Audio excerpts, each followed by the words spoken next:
If you sleep like that, one thing that will happen to you is your sleep quota, if you're sleeping for 8 hours, it'll simply drop to 3 to 4 hours just straight away. Just lie down for 12 minutes and do it, till the last moment, till you fall asleep.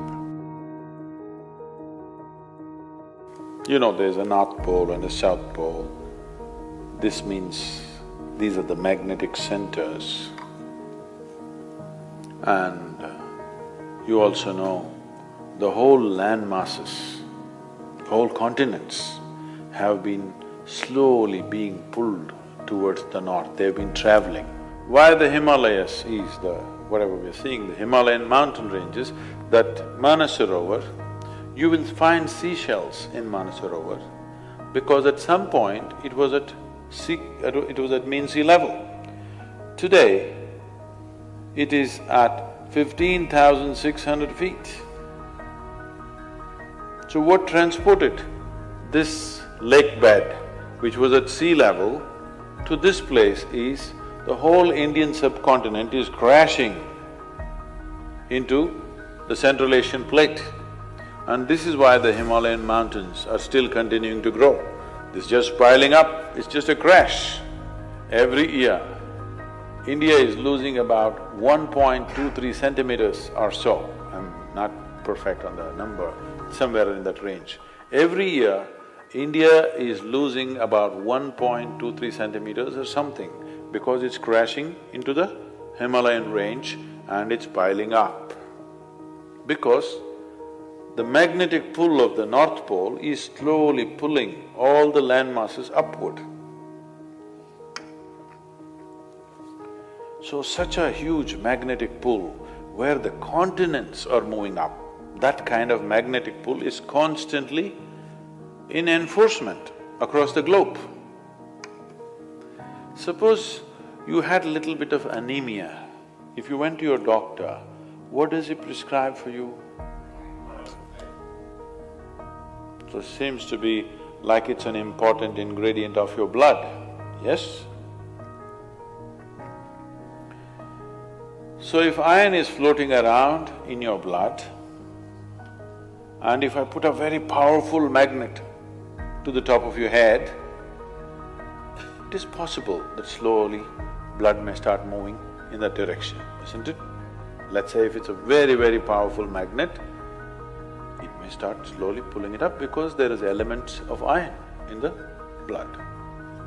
Your body is designed like this, that your heart, which is the pumping station of the circulatory system, is 3/4 of the way up, not halfway down, because it is difficult to pump against gravity, easier to pump towards gravity, so it's placed here. Generally, all the pipes that are flowing down are larger ones, what is going up are much finer ones. As it goes up here, they're almost hair-like. So minute that the circulatory system in your brain is such that if one extra drop enters there, hemorrhages will happen. People have strokes. So now you were like this, now you went like this. Already there is a little bit of imbalance in the system because heart was pumping, calculating the gravitational resistance. Now suddenly there's no gravitational resistance, you became like this, and now you put your head towards the north. Slowly, it gets pulled towards your brain. So one thing that could happen to you is you could have disturbed sleep. If you put your head to the north and sleep, you could have disturbed sleep, all kinds of dreams happening. If you are in your old age, it is possible that you can have a stroke or you could just die in your sleep. It's very much possible. Not that if you sleep one day you will fall dead. Every day, every day, every day, if your bed is arranged that way, that every day you're sleeping, put your head to the north, you are asking for trouble. Some kind of trouble, we do not know what kind of trouble you will get, that depends on the strength of your system. If it is weak, very weak, you may fall dead, or you may get a stroke, or you may just get disturbed sleep, you may just have nightmares, or during the day you act funny. So many things will happen because excess circulation is happening in the brain when it should not be happening, simply because you put your head to the north. So in case you go to South America, then you should not put your head to the south. If you went to Australia, you should not put your head to the south. You can put it to the north, out there. In the northern hemisphere, you do not put your head to the north. East is best, northeast is okay, west is all right. South, if you must, north, no. Tonight before you go to bed, spend at least 12–15 minutes reminding yourself, you're neither this body nor this mind. Just lie down and just remind yourself, this body is not really you. Do you know, if you live for about 60 years, you're… on an average, most human beings are eating anywhere between 1100 to 1400 tons of food. So that means even what you think is my body is not this, it's changing every day. New input is happening and old things are going away. So 1400 tons, you don't carry that much of weight right now. So obviously, what you have as a body right now is just a transient amount of food and soil, isn't it? Hello? So what you think is mine also is not it, it is just all the time changing. So at least try this much. What is my body is not me. What I think is my mind is not me. It is mine right now for use, but it's not really me. Just… if you're not able to do it, just link it to your breath. Inhalation, I'm not the body. Exhalation, I'm not even the mind. Just lie down for 12 minutes and do it, till the last moment, till you fall asleep. This is something you must notice. Most human beings, when I say most, I'm very generous with the percentage, 99%.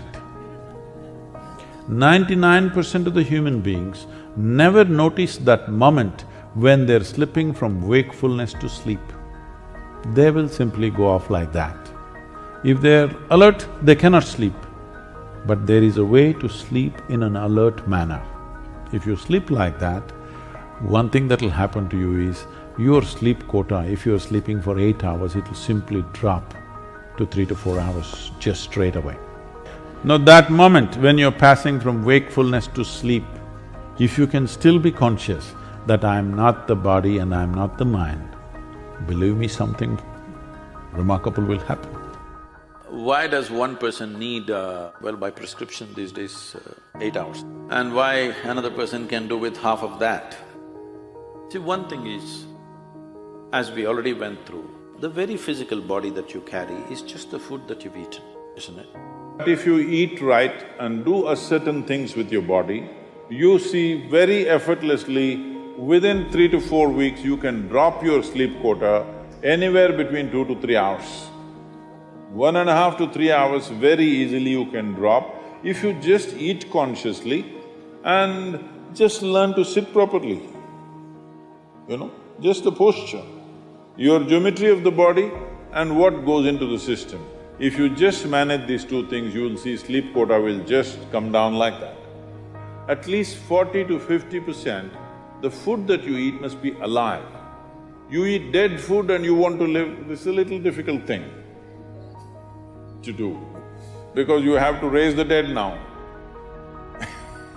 But if you eat live food, one thing you will see is the state of your mind, your focus and your sleep quotas, and above all, staying awake is not good enough, you have to stay alert, isn't it? How alert you are, how focused you are, only to that extent everything yields to you in this world, isn't it so? If you eat a leaf, a vegetable, a fruit, a nut or a sprout, this is much simpler. If you must eat non-vegetarian food, you must eat that which is furthest away from you. So generally, fish and water life is furthest away from you. So if you must eat non-vegetarian food, fish is the best thing to eat that way.